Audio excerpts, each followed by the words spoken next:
Vamos a retomar nuestro estudio de la Carta de los Romanos, Carta de Pablo a los Romanos en su capítulo 8, pero después de este tiempo, digamos, de este intermedio, este tiempo de vacaciones que hemos tenido, creo que es bueno hacer un pequeño resumen para ver cómo el apóstol nos ha estado llevando hasta el versículo 14, que es donde nos quedamos la última vez.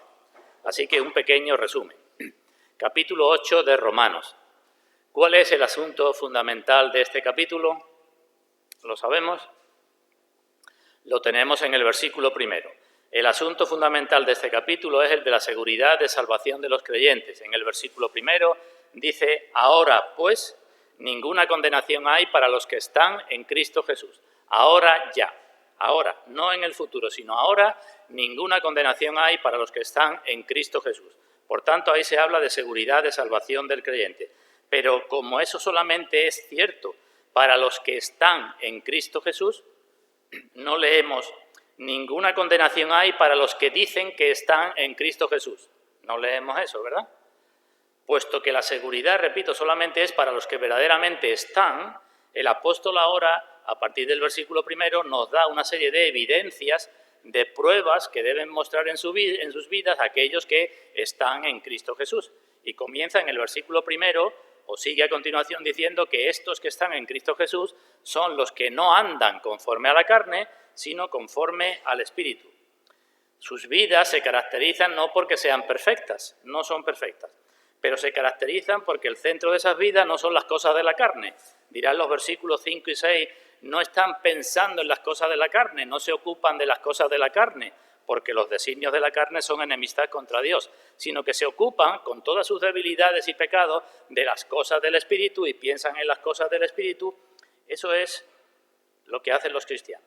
Todos los cristianos, nos dirán más adelante, tienen el Espíritu de Dios, el Espíritu Santo, y dice, y si alguno no tiene el Espíritu de Cristo, no es de él, y por tener todos los cristianos al Espíritu Santo, pues el Espíritu Santo los llevará a vivir cada vez más de una forma más espiritual, a vivir de otra manera. Ese mismo Espíritu, que fue el que encarnó a Cristo, es el que hace que el cristiano nazca de nuevo. Ese mismo Espíritu, que fue el que llevó a Cristo a ser tentado, lleva también a los cristianos a ser probados. Ese mismo Espíritu que llevó a Cristo a que glorificara la soberanía de Dios, es el que lleva a los cristianos también a glorificar a Dios. Es el mismo Espíritu el que nos hace enfrentar la muerte y la vida y todas las cosas de forma similar al Señor Jesucristo. Y esto es algo que debemos ir entendiendo. En el capítulo 8 se habla de santidad, algunos dicen capítulo 8 de Romanos, santificación, pero no es el asunto central. El asunto central es la seguridad de la salvación del creyente. Lo que sucede es que para que el creyente tenga seguridad tiene que analizar la santidad que hay o no hay en su vida. Y cuando el creyente se da cuenta de que la salvación no es solamente perdón de pecados y que ya no va al infierno, sino que es muchísimo más, es tener al Espíritu de Cristo, es tener la compañía de Cristo, es estar unidos a Cristo, es muchísimas cosas más. Cuando el cristiano se da cuenta de eso, se considera que es un deudor, no a la carne, sino a Dios, sino al Espíritu, y entonces vive como tal deudor, en deuda de gratitud a Dios. Después vimos también que el cristiano, otra prueba más, es el que hace morir las obras de la carne por el Espíritu. El apóstol va dando pruebas. Y de este asunto hablamos bastante tiempo. Y puse el ejemplo de la parábola del incendio y dijimos que los cristianos deben de intentar no avivar el fuego de la carne, apagar el fuego de la carne, aun sabiendo que el agente principal para obtener la victoria es el Espíritu. El cristiano hace morir por el Espíritu las obras de la carne. Y así el apóstol nos ha llevado hasta el versículo 14, que dice, porque todos los que son guiados por el Espíritu de Dios, estos son hijos de Dios. Vemos entonces, ninguna condenación hay. ¿Y quiénes son los que están en Cristo Jesús? Y comienza a decir cosas. Y llega al versículo 14 y dice que los cristianos son los que son guiados por el Espíritu de Dios. Y en eso ya nos detuvimos bastante en las últimas ocasiones. Los cristianos son los guiados por el Espíritu de Dios, los que muestran que tienen el Espíritu de Dios, no el espíritu del mundo, el espíritu de desobediencia o el espíritu del mismo diablo. Los cristianos son aquellos que tienen una percepción distinta del mundo, que se consideran cada vez más extraños en este mundo, que viven para la gloria de Dios. Todo eso significa ser guiados. En su día hablé de a dónde nos guía el Espíritu, de cómo nos guía el Espíritu, de cuándo lo hace y de por qué lo hace. Y desarrollamos eso. Y repito, el cristiano, por esa guía, quiere conocer cada vez más a Dios, se da cuenta de su falta de santidad y de su falta de amor, y le duele eso en su interior, se da cuenta cada vez más de su pecado, el cual aborrece y por el cual se esfuerza para no cometerlo, busca gracia de Dios, busca la gloria de Dios. Todo eso son evidencias que nos pueden dar seguridad de salvación. Pero ahora aquí, al final del versículo 14, el apóstol añade algo más. Va insistiendo cada vez más para que no haya engaño en nadie que se llama cristiano. Y dice que los guiados por el Espíritu de Dios, estos son hijos de Dios. Y nos muestra aquí una nueva relación que es también fundamental. De este asunto ya hemos dicho algo en todo el estudio anterior, porque es inevitable, pero puesto que el apóstol está insistiendo y repitiendo, pues nosotros también lo vamos a hacer. Así que la pregunta fundamental, antes de continuar, que quiero que todos nos hagamos en esta mañana, porque es fundamental la pregunta, es: ¿soy yo un hijo o una hija de Dios? Esa es la pregunta fundamental. Y es fundamental también que tengamos clara la respuesta para que no nos engañemos. Porque los que son guiados por el Espíritu de Dios y los que son hijos de Dios se caracterizan por una serie de cosas en sus vidas. Así que esta es la pregunta fundamental y me gustaría que en esta mañana todos nos fuéramos de aquí, por lo menos habiéndonos hecho esa pregunta, y si no tenemos la respuesta clara, pues que sigamos meditando en nuestras casas sobre el mismo asunto. ¿Soy o no soy hijo de Dios? Porque eso implica, pues evidentemente, las cosas más importantes de esta vida y las cosas más importantes de la otra vida. Pues leamos entonces la palabra de Dios, carta a los Romanos, capítulo 8, a partir del versículo 14, del 14 al 17. Romanos 8, 14 al 17. Dice ahí la palabra de Dios: porque todos los que son guiados por el Espíritu de Dios, estos son hijos de Dios. Pues no habéis recibido el espíritu de esclavitud para estar otra vez en temor, sino que habéis recibido el espíritu de adopción, por el cual clamamos: Abba, Padre. El Espíritu mismo da testimonio a nuestro espíritu de que somos hijos de Dios. Y si hijos, también herederos, herederos de Dios y coherederos con Cristo, si es que padecemos juntamente con Él, para que juntamente con Él seamos glorificados. Vamos a pedir la bendición de Dios. Vamos a orar. Padre nuestro, gracias te damos en esta mañana porque podemos llamarte Padre. Principalmente por eso, porque ahí están encerradas todas las bendiciones que llegan y han llegado a nuestras vidas. Porque si tú eres nuestro Padre, nosotros somos tus hijos, y no podíamos esperar, ni desear, ni buscar, ni querer, ni anhelar otra cosa más grande y mejor que esta. Así que te damos muchas gracias en esta mañana. Y te agradecemos también que en tu bondad tú permitas que nos reunamos y tú permitas que podamos seguir proclamando tu palabra, proclamando tu verdad, indagando en ella, escudriñando en ella. Gracias por ello. Y gracias también porque sabemos que tú, con tu palabra y por la obra de tu Santo Espíritu, cambias nuestras vidas, cambias los corazones de las personas, tanto de los que son tus hijos como de aquellos que no lo son. Gracias te damos también por ello. Y venimos ante ti, Padre, con nuestra necesidad y nuestra petición. Hemos cantado que a ti sea la gloria, pero también te hemos dicho que bendigas a esta reunión y necesitamos, Padre, tu bendición para que tu pueblo viva como debe vivir, como verdaderos hijos tuyos que somos, miembros de tu familia. Esperamos y deseamos tu bendición y la pedimos en el nombre de nuestro Señor Jesucristo. Amén. Bueno, pues hay una frase, os voy a dejar una frase que resume todo lo que voy a hablar en esta mañana. Una frase que me he inventado pero que podía ser otra. la frase dice así y tiene 3 partes y vamos a tocar cada una de las partes. Como el versículo 14 habla al final de que son hijos de Dios los que son guiados por el Espíritu, pues la frase que digo es: si somos hijos de Dios, vivamos como hijos de Dios mirando al Padre. Esa es la frase que voy a desarrollar en relación con este asunto.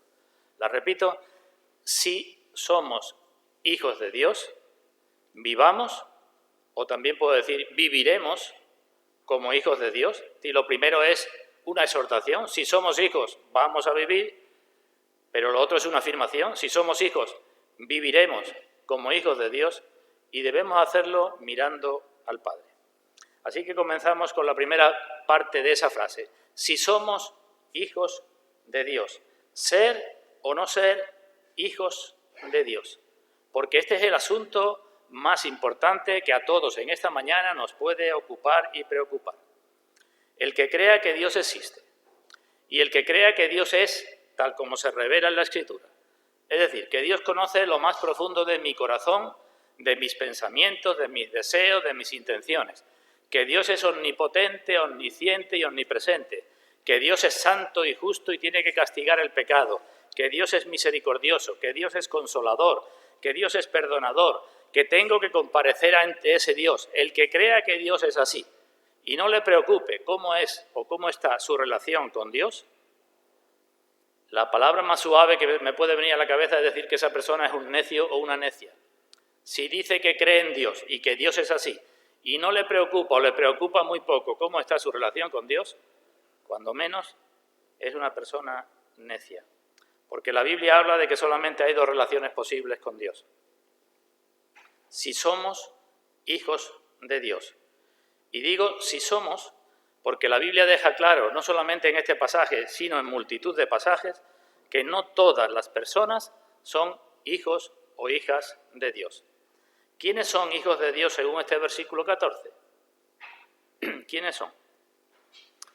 Pues los que son guiados por el Espíritu de Dios. Dice, estos son hijos de Dios. Así que no todos son hijos de Dios. Los que no son guiados por el Espíritu de Dios no son hijos de Dios. Pero digo que hay muchísimas afirmaciones en la Escritura que también confirman esto. Por ejemplo, en el Evangelio de Juan, cuando se habla del Señor Jesucristo, dice: a todos los que le recibieron, a los que creen en su nombre, les dio potestad o la potestad de ser hechos hijos de Dios. Aquí se habla de creer en Cristo, pero es que todo es similar. El que cree verdaderamente en Cristo obedece, es guiado por el Espíritu y de una forma o de otra se nos dice que es hijo de Dios. A todos los que le recibieron, no porque levantó a alguien la mano en un culto y dijo yo recibo a Cristo, y creen en su nombre, que es lo mismo que obedecer, les dio la potestad de ser hechos hijos de Dios. Así que, como dijo, os sonará el gran escritor inglés, lo dijo en inglés evidentemente, ¿no? Ser o no ser, ¿verdad? To be or not to be. He aquí el dilema, he aquí la cuestión. Ser o no ser hijos de Dios. Y quiero enfatizar esto porque hoy hay una enseñanza cada vez más popular que habla de la paternidad universal de Dios, de que Dios es el Padre de todas las personas, y habla de la hermandad universal de todos los hombres. No sé si estáis al tanto, alguna vez hablo de ello, los líderes religiosos de las grandes religiones del mundo están empeñados en decir pues que todo es prácticamente lo mismo. Y dicen, el Dios de todos es el mismo, y da igual. Cuando la Biblia dice que el Dios que nosotros creemos es el Dios y Padre de nuestro Señor Jesucristo. No da igual que sea un Dios en 3 personas, que sea un Dios unipersonal, que sea un Dios impersonal, no da igual. Pero digo que hay, pues, un acuerdo para promover esas ideas. El Padre de todos es el mismo, pero el Señor Jesucristo, hablando no a los ateos de su época, sino a los religiosos de su época, les dijo que su padre era el diablo. Así que no sé cómo cuadra la enseñanza de Cristo con la enseñanza de algunos seguidores de Cristo que dice que Dios es Padre de todos. El Señor no dice eso. Y lo que dicen todas las religiones, y por lo que se va ahora, es que todos seremos salvos si nos portamos más o menos bien, es decir, la salvación por obras, cuando la Biblia dice que somos salvos por gracia mediante la fe. Así que no todos hijos de Dios. ¿De quién procede, pensamos, esta enseñanza que se quiere propagar, que se propaga? ¿De quién procede? Pues decimos, del diablo, del que es padre de mentiras. No puede proceder de otro más que del diablo. No hay paternidad universal de Dios, ni hay salvación universal. Y aunque nos tilden de intolerantes, hemos de seguir manteniendo esta distinción entre las personas. No decimos que todas las personas no sean iguales de dignas, no decimos que no tengan los mismos derechos, no decimos nada en contra ni de la edad, ni del sexo, ni de la religión, no es eso lo que estamos hablando. Lo que estamos diciendo es que según nuestra creencia, según lo que dice la Biblia, no todas las personas son hijos de Dios, porque algunos dicen que hasta los ángeles caídos se salvarán y que el mismo diablo también algún día se salvará porque Dios es amor y como Dios es amor, pues se salvará todo el mundo. Evidentemente, los que defienden esto cogen también pasajes de la Biblia para argumentarlo. Eso es lo triste siempre de estas cosas, que siempre se acude a la Biblia para argumentar lo que sea. Y hay un pasaje, por ejemplo, en la carta, en el libro de Hechos, acordaréis, cuando Pablo estuvo predicando en Atenas, que les dijo a aquellos atenienses que en Dios nos vivimos, nos movemos y somos, y todos somos linaje suyo. Allí Pablo estaba hablando en contra de la idolatría y en contra de que no podíamos hacer imágenes de Dios de ninguna clase porque Dios es espíritu. Y ahora algunos dicen, pero como allí dice que todos somos linaje suyo, es decir, descendencia de Dios, todos somos hijos de Dios. Y así cogen ese, repito, y otros pasajes. En la carta a los Efesios hay uno en el capítulo 3 que dice que de Dios toma nombre toda familia en los cielos y en la tierra. Y si de Dios toma nombre toda familia, pues entonces dice, pues todos somos la familia de Dios. Todos somos iguales ante Dios. Pero repito, a menos que creamos que el apóstol mismo Pablo se contradice en una página y otra de la Escritura, que el apóstol Pablo contradice la enseñanza del Señor Jesucristo, o que el apóstol Pablo contradice la enseñanza de los otros apóstoles, a menos que creamos que eso es así, tenemos que mantenernos en que no todas las personas son hijos de Dios. Vamos a ver un pasaje que creo que es definitivo en el Evangelio de Juan, capítulo 17, palabras del Señor Jesucristo. Juan, capítulo 17, versículo 9.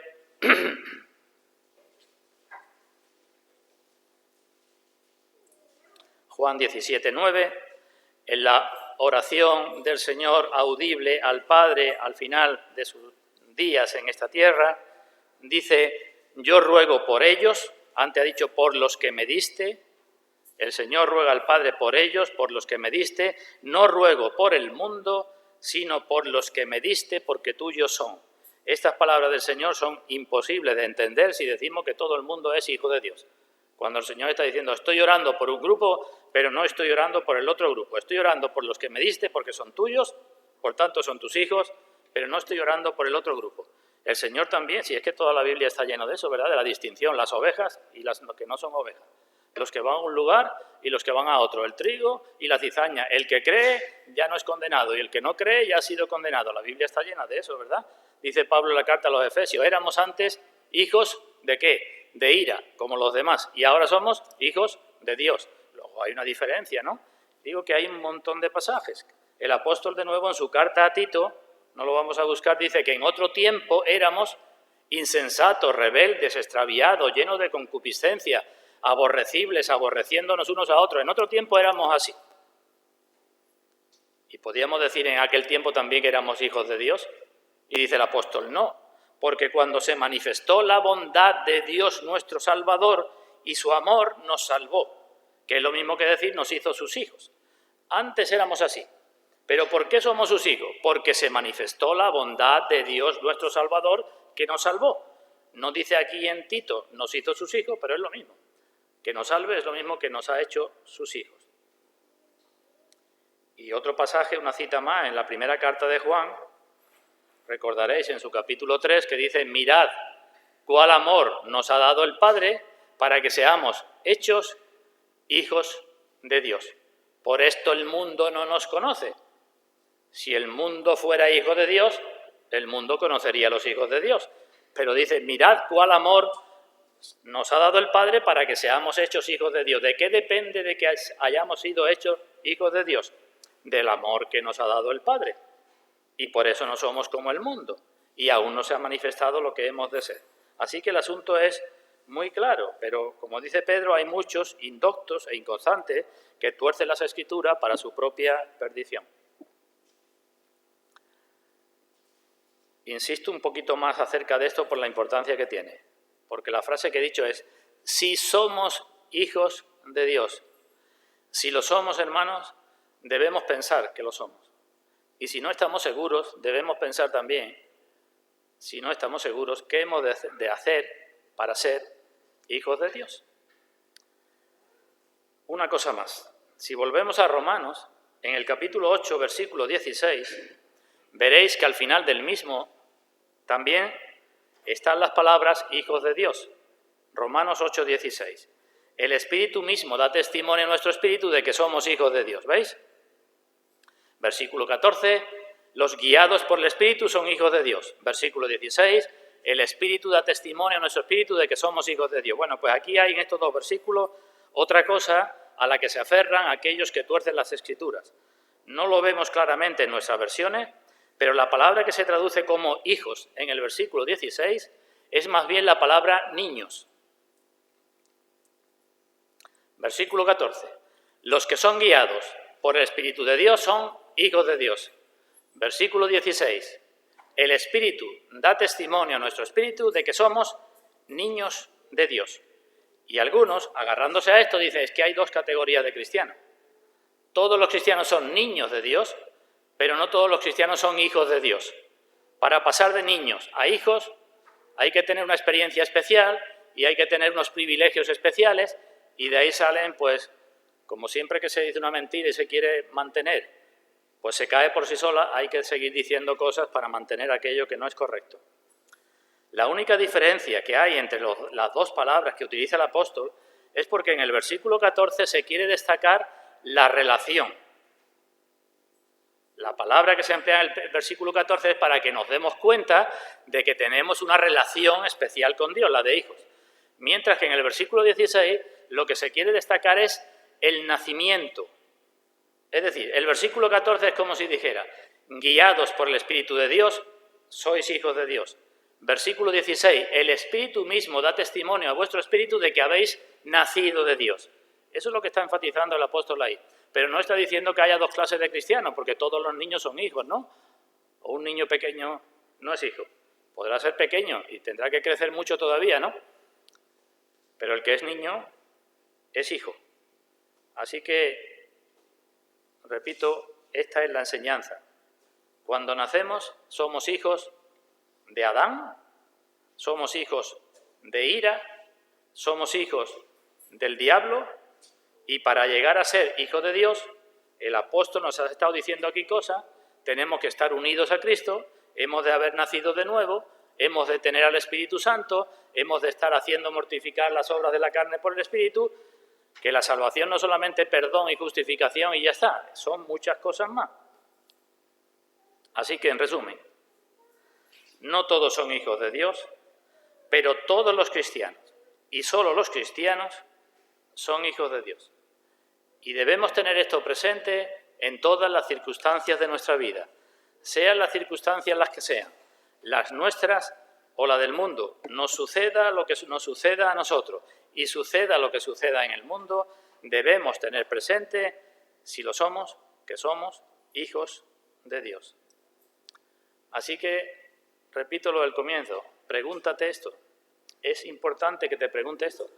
¿Eres hijo o hija de Dios? Y es conveniente que medites en esto y que te lo vuelvas a preguntar. ¿Soy o no soy hijo de Dios? Y si llegas, por la gracia de Dios, a poder decir que sí, entonces ya no solamente te lo preguntarás, sino que te admirarás y dirás con exclamación, Hijo de Dios, nada más y nada menos que Hijo de Dios. No hay privilegio más grande, no hay cosa más grande, ni hay tampoco una responsabilidad más grande. Así que, primera parte de la frase, si somos hijos de Dios. Vamos con la segunda. Entendiendo que ya lo hemos pensado y que la mayoría lo tenemos claro, pues la frase que os dije antes es, si somos hijos de Dios, vivamos como hijos de Dios, o viviremos como hijos de Dios. Y esto implica muchísimas cosas, muchas de las cuales ya las hemos visto en días anteriores. En realidad significa vivir en santidad. Pero quiero decir 3 cosas, no es que sean raras, sino que pueden englobar todo lo que hemos dicho en otros días. La obra y la guía del Espíritu Santo, estar en Cristo y todo lo demás. Primera cosa, si somos hijos, los hijos tienen cierto parecido o cierta semejanza con sus padres. Entre nosotros, todos sacamos algo, algunos más, otros menos, de nuestros padres. Y aunque algunos hijos pueden ser muy distintos de sus padres, todos tienen algo de sus padres. Y nosotros, si somos hijos de Dios, también tenemos algo de nuestro Padre. ¿Qué tenemos de nuestro Padre? ¿Qué nos dice Pedro en su segunda carta? Pues tenemos de nuestro Padre nada más y nada menos que se nos ha hecho participantes de la naturaleza divina. Y Pablo dirá en otra de sus cartas, cuando compara al hombre natural que no puede entender las cosas espirituales, compara al hombre natural con el espiritual, dice, ¿quién conoció la mente del Señor? ¿Quién lo instruirá? Mas nosotros tenemos la mente de Cristo. Así que el que es hijo de Dios tendrá una mente a lo mejor no muy adulta, no muy desarrollada, pero tiene la mente de Cristo. Y si tiene la mente de Cristo y participa de la naturaleza divina, esto significa que está su vida centrada en Dios, que su deseo es en Dios, que su voluntad es en Dios, que intenta hablar las palabras de su Padre que es Dios, que intenta hacer la voluntad de su Padre que es Dios, que intenta agradar a su Padre que es Dios. No es cuestión de tener la mente de Cristo para saber cuál es el vocabulario cristiano y repetir palabras. Hay muchos que conocen la jerga cristiana y pueden hablar de evangelización, de la fe, de la gracia, de muchas cosas, de la justificación, pero no es eso. Es, puesto que somos participantes de la naturaleza divina, imitar a nuestro Señor Jesucristo, que para eso hemos sido salvos, ¿verdad? ¿Qué palabras hablaba el Señor Jesucristo? Lo que hablo no hablo por mi propia cuenta, decía el Señor. ¿Qué voluntad quería hacer el Señor Jesucristo? Mi comida y mi bebida es que haga la voluntad del que me envió. Y así en todas las cosas. Así que el Hijo de Dios debe vivir como Hijo de Dios porque participa de la naturaleza divina y tiene la mente de Cristo. Pero os digo un par de cosas más. Os podía preguntar, ¿amáis a Dios con todo vuestro corazón, con toda vuestra alma, con toda vuestra mente y con todas vuestras fuerzas? Os podía preguntar. Pero no lo pregunto porque ya sé la respuesta. Vuestra respuesta es la misma que la mía. Pero el verdadero Hijo de Dios ama a Dios y alaba a Dios y tiene una enorme gratitud a Dios, aunque no sea capaz de amarlo, como dice el primer y gran mandamiento. Si el Señor nos preguntara a todos por 3 veces lo que le preguntó a Pedro y me dijera, Emilio, ¿me amas? ¿Me amas más que estos? Y otra vez, Emilio, ¿me amas? Y otra vez, Emilio, ¿me amas? ¿Qué le pasaría a Emilio? Pues probablemente lo que le pasó a Pedro, que agacharía la cabeza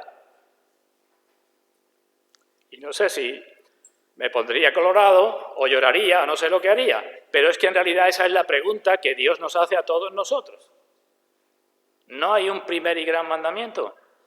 Pues el Hijo de Dios intenta cumplir ese primer y gran mandamiento.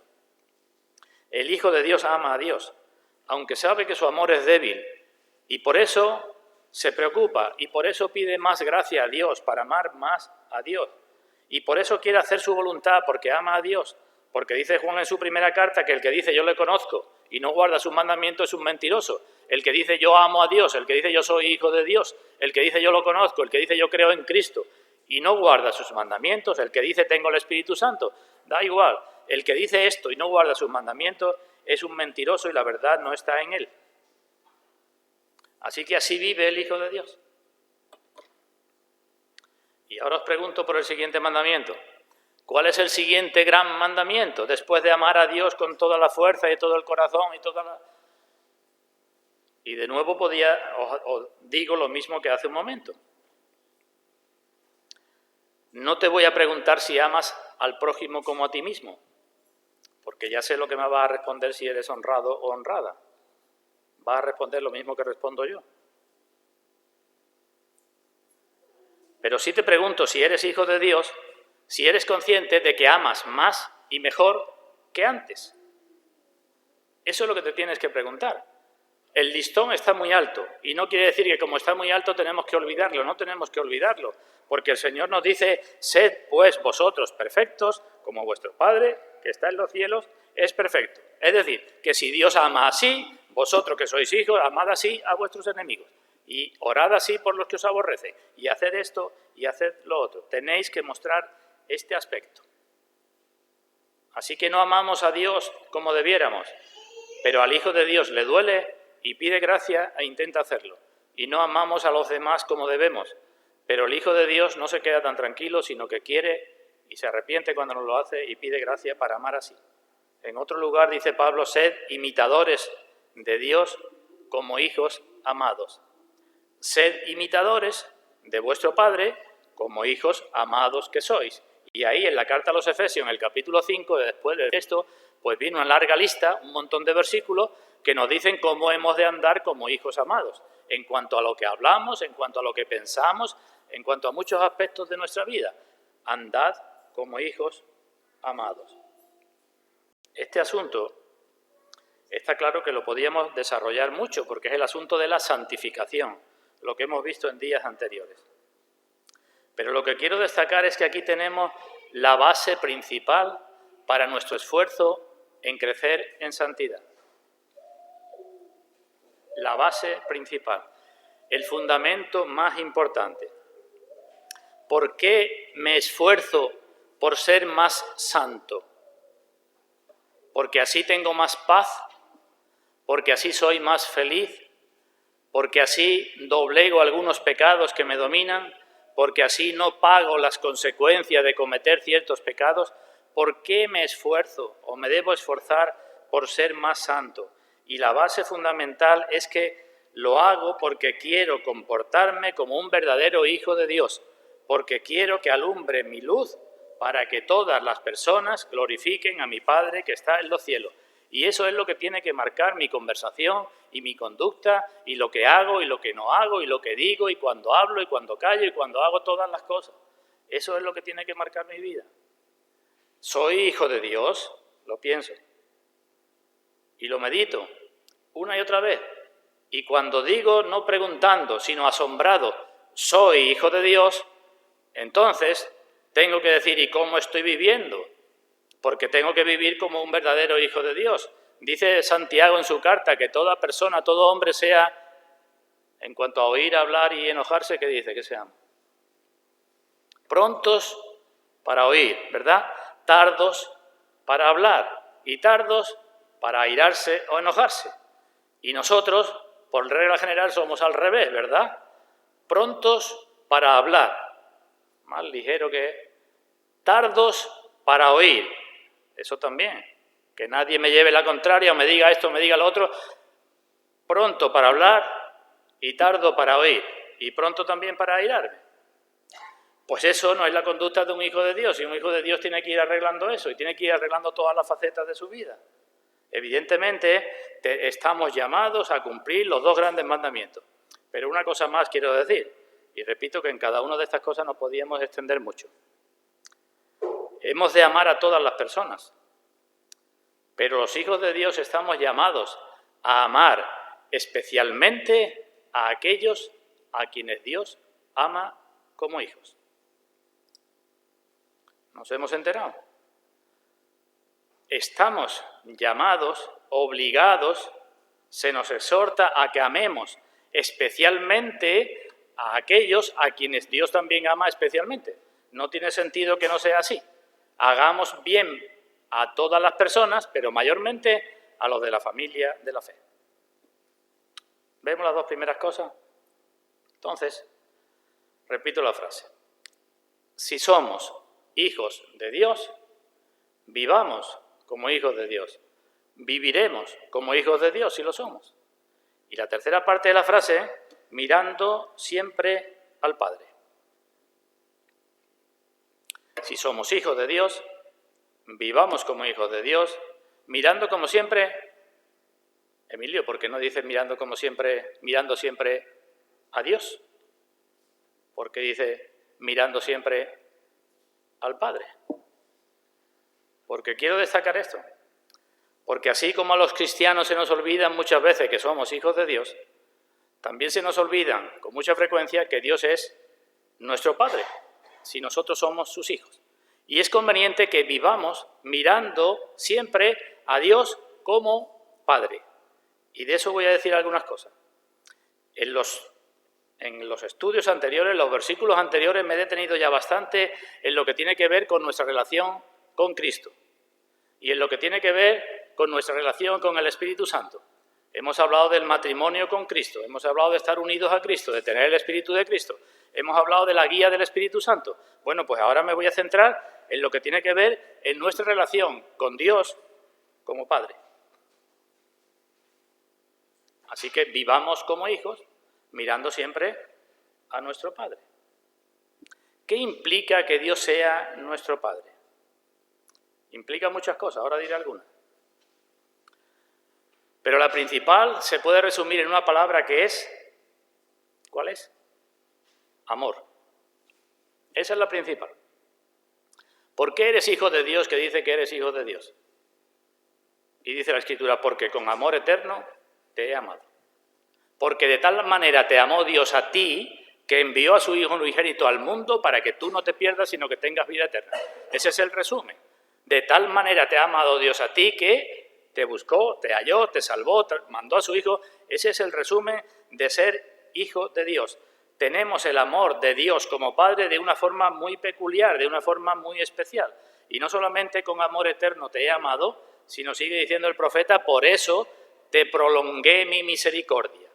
Si con amor eterno te he amado, todavía te prolongué mi misericordia. Es decir, que el Dios, que es Dios, que hace salir su sol sobre buenos y malos y hace llover sobre justos e injustos, y que su misericordia se extiende a todo y a todos, ese Dios me ama a mí, si soy su hijo, de forma muy especial. Ama a todos con un amor de benevolencia, porque Dios es amor, pero ama a sus hijos con un amor especial, de complacencia, un amor que no podemos entender. Ese es el resumen. Y eso deberíamos tenerlo presente muchas veces. ¿Nos hemos parado alguna vez a pensar eso? Nada nos podrá separar del amor de Dios, que es nuestro Padre, en Cristo Jesús. Todos los cristianos hemos tenido padres, ¿verdad? Y hemos tenido padres con más o menos luces y sombras. Algunos, por desgracia, están muy marcados por los padres que le tocaron. Padres que podríamos decir incluso indignos. Pero esto no debe ser un impedimento para que miremos a Dios como Padre, porque muchos no miran, no son capaces, no pueden, debido a lo que traen de su vida anterior, no son capaces de pensar en Dios como Padre. Ese es el problema también del rechazo de la autoridad. ¿Por qué mucha gente rechaza toda forma de autoridad? Y una de las razones, no toda, no es la única, hay más, pero una de las razones es porque le ha tocado un padre o una madre que eran un desastre. Y como han estado tan acostumbrados a rechazar eso, pues rechazan toda forma de autoridad.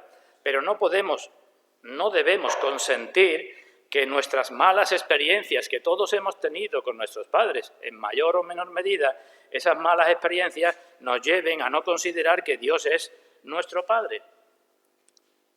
No es solamente nuestro Padre, sino que es el Padre de nuestro Señor Jesucristo. Si alguna vez no tenemos claro, cuando el Señor iba a subir al cielo, le dijo a los suyos, subo a mi Padre y a vuestro Padre, a mi Dios y a vuestro Dios.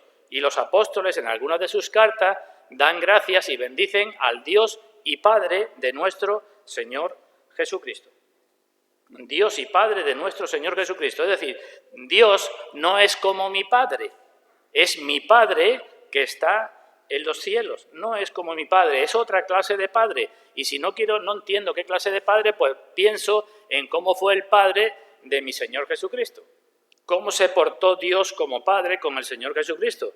Cómo lo agradaba desde el principio, cómo se complacía en Él, cómo actuó con Él. Pues ese es también mi Padre. Eso es lo que resume todo. Digo algunas cosas concretas. Si somos hijos de Dios y Dios es mi Padre, tiene una preocupación muy especial por mí y por todas mis cosas. ¿No? Digo, con tener presente que Dios me ama y que es Dios el que me ama y que Dios es mi Padre ya es suficiente. Pero podemos concretar.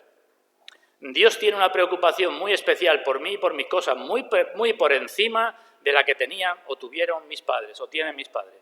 ¿Cuánto se preocupaban mis padres por mí? Mucho, muchísimo, sobre todo cuando era pequeño, ¿verdad? Pero muchas veces no sabían o no podían mostrarme su amor.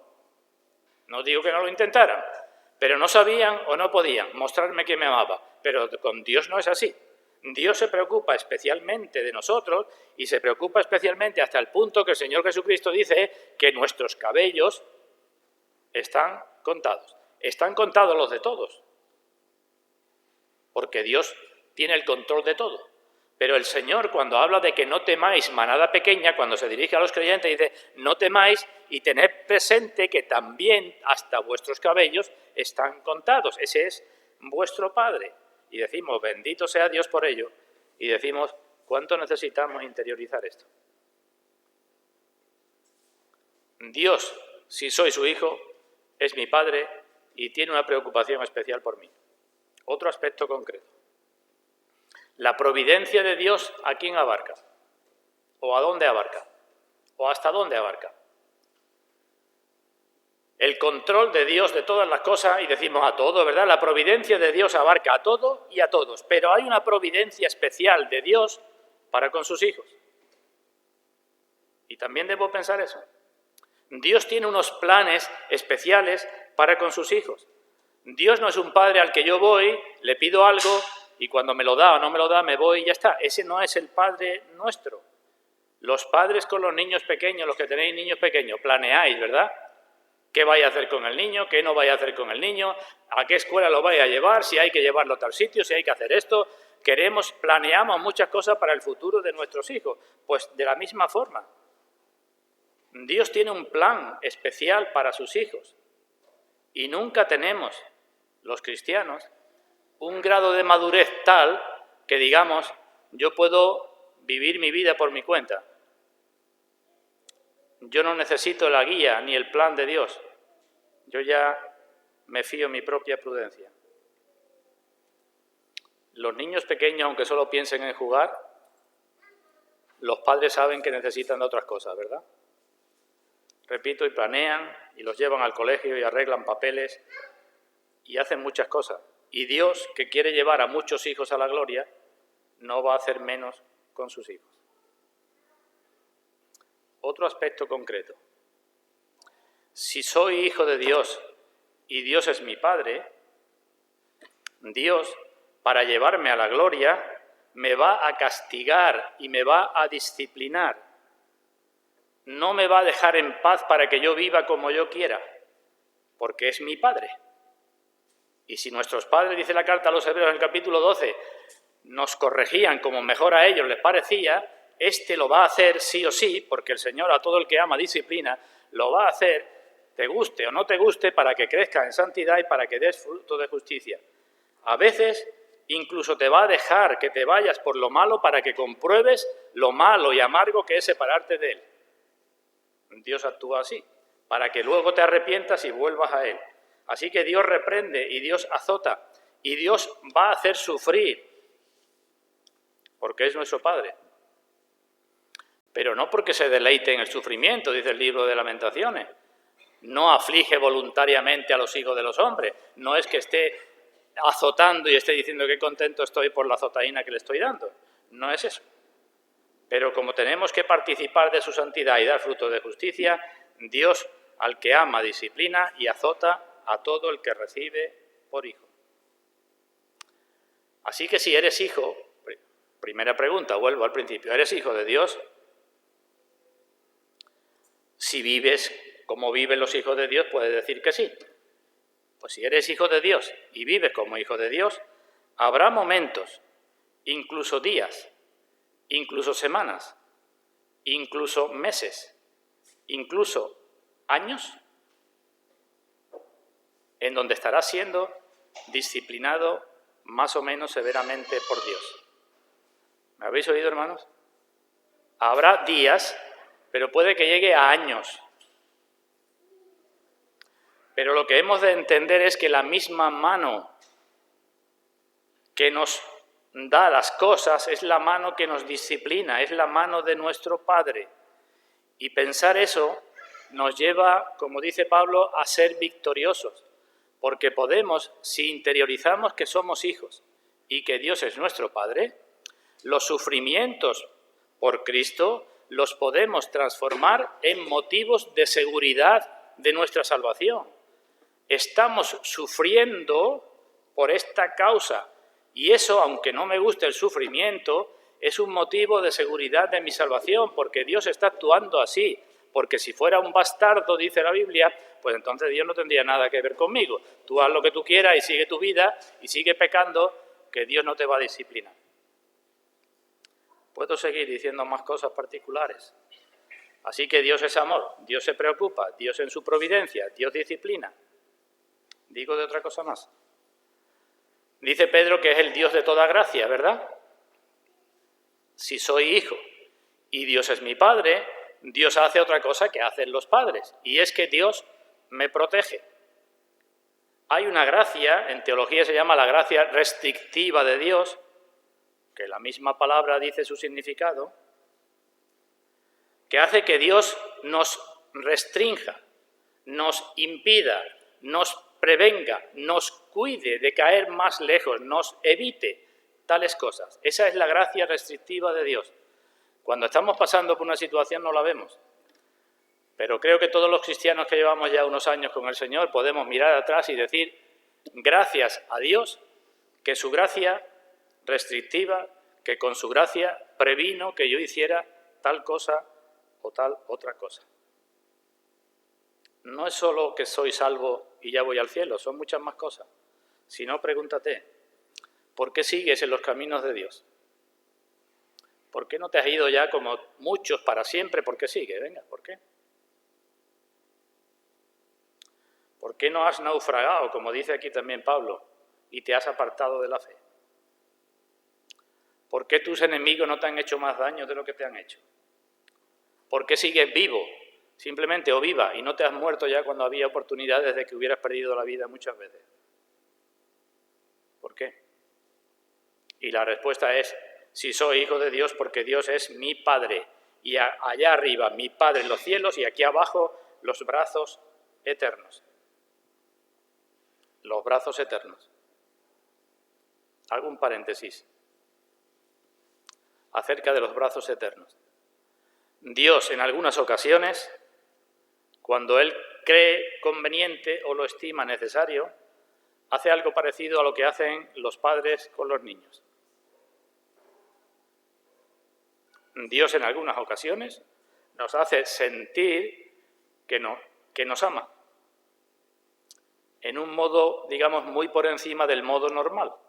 Dios puede manifestarse a nosotros de muchas maneras, pero a veces lo hace, para que me entendáis, de la forma siguiente.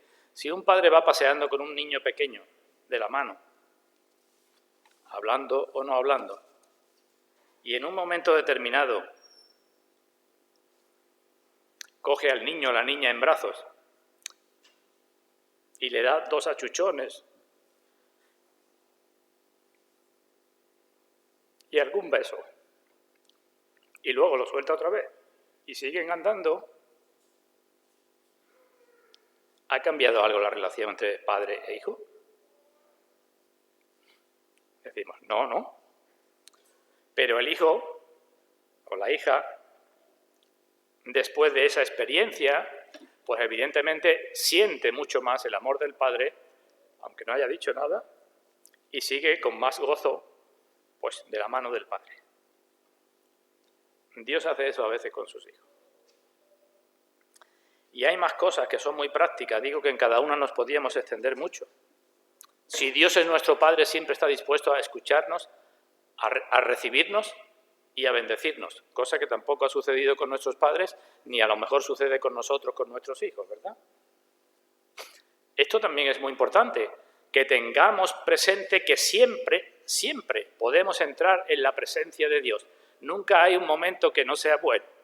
Nunca está dormido o está cansado o lo hemos molestado 3 veces y a la cuarta ya no. Nuestros padres, nosotros también hacemos eso, ¿verdad? A veces no queremos, estamos cansados ya, o a veces no podemos porque estamos ocupados con otra cosa, pero Dios no es así. Nosotros podemos acercarnos siempre, confiadamente, al trono de la gracia. Siempre, eso también es algo muy importante, ¿verdad? Que yo siempre me pueda acercar con lo que sea, mis gozos, mis penas, con lo que sea, al trono de la gracia. Ahora bien, puedo hacerlo confiadamente, pero también dice la carta a los hebreos que lo haga con temor y reverencia, ¿verdad? Porque es mi Padre, pero es mi Padre que está en los cielos. Así nos enseñó a orar el Señor Jesucristo, ¿verdad? Padre nuestro, con todo lo que significa como Padre, estas cosas que estoy diciendo y más, pero Padre nuestro que estás en los cielos. Eso sí hemos de cuidar, porque es fácil de que caigamos por un lado o por otro. Es fácil que los cristianos caigan por la familiaridad excesiva, en mi amiguete, o que caigan por el otro lado, que el apóstol, luego otro día analizaremos el versículo, el apóstol llama espíritu de esclavitud. Si es mi Padre, fuera el espíritu de esclavitud. Pero si es mi Padre que está en los cielos, temor y reverencia cuando entre delante de su presencia. Esto, repito, es fundamental en nuestras oraciones, cosa que no sucede o que no ha sucedido con nuestros padres. Y la Escritura está llena de pasajes que hablan de estos asuntos. Repito que en todos nos podíamos extender. Vamos a ver 2 o 3 pasajes rápidamente. En primer lugar, en el libro de los Salmos. Salmo 27, versículo 10. Salmo 27, 10. Escribe David y dice: aunque mi padre y mi madre me dejaran, con todo Dios me recogerá. Enséñame, oh Dios, tu camino y guíame por senda de rectitud a causa de mis enemigos. Vemos la confianza, aunque mi padre y mi madre me dejaran, a pesar de todo, Dios me recogerá, y a Dios le digo que me enseñe su camino y me guíe por sendas de rectitud. Otro salmo, en el Salmo 103, podemos leer en el versículo 13. Salmo 103, 13. Como el Padre se compadece de los hijos, se compadece Dios de los que le temen.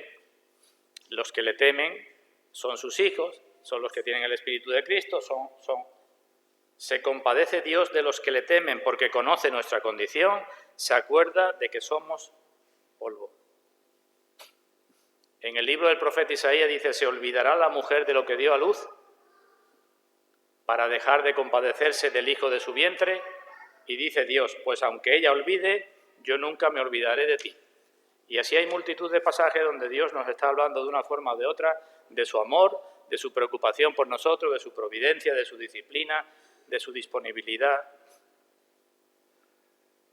Así que, en resumen, primero la pregunta: ¿soy un hijo de Dios? Y cuando la responda, una doble vertiente que debo de tener presente. Si soy hijo de Dios, debo vivir así. Y si soy hijo de Dios, Dios es mi Padre y Dios hace esto conmigo. Lo entienda o no lo entienda, me guste o no me guste, Dios es mi Padre y Dios está por encima de todas las cosas y Dios hace esto conmigo. Si soy hijo, viviré y Dios es mi Padre, viviré mirando a mi Padre. Y creo que no es necesario insistir más, aunque, repito, podía insistir en que examinemos nuestras vidas, en nuestras responsabilidades, en que veamos nuestro amor, en muchas cosas, pero quiero terminar con 3 preguntas.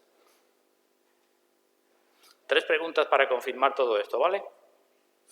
Primera pregunta: ¿Deseas conocer cada vez más a ese Dios que dices que es tu Padre? Primera pregunta fundamental para los que son hijos de Dios. ¿Deseas conocer cada vez más a ese Dios? ¿Qué hacen los niños pequeños?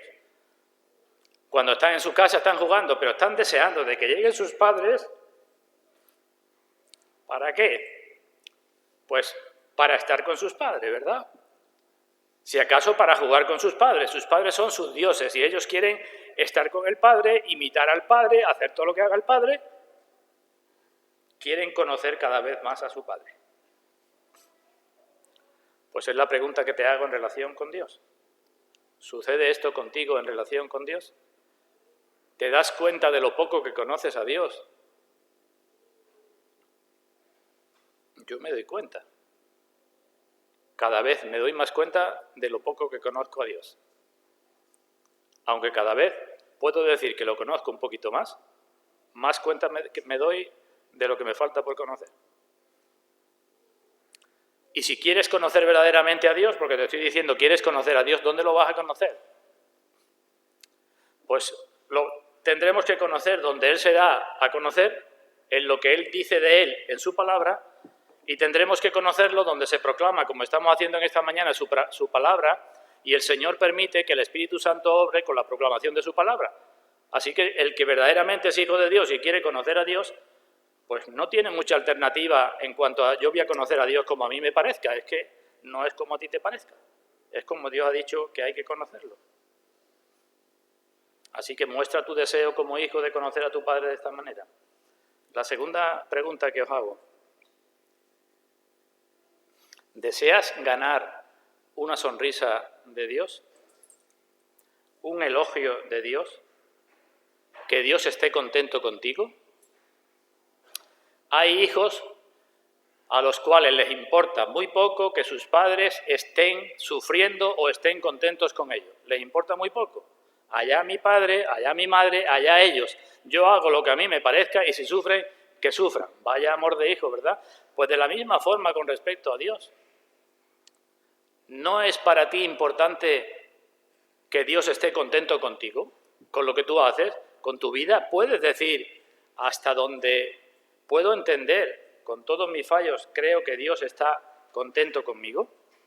¿Hay algo que se pueda comparar a eso?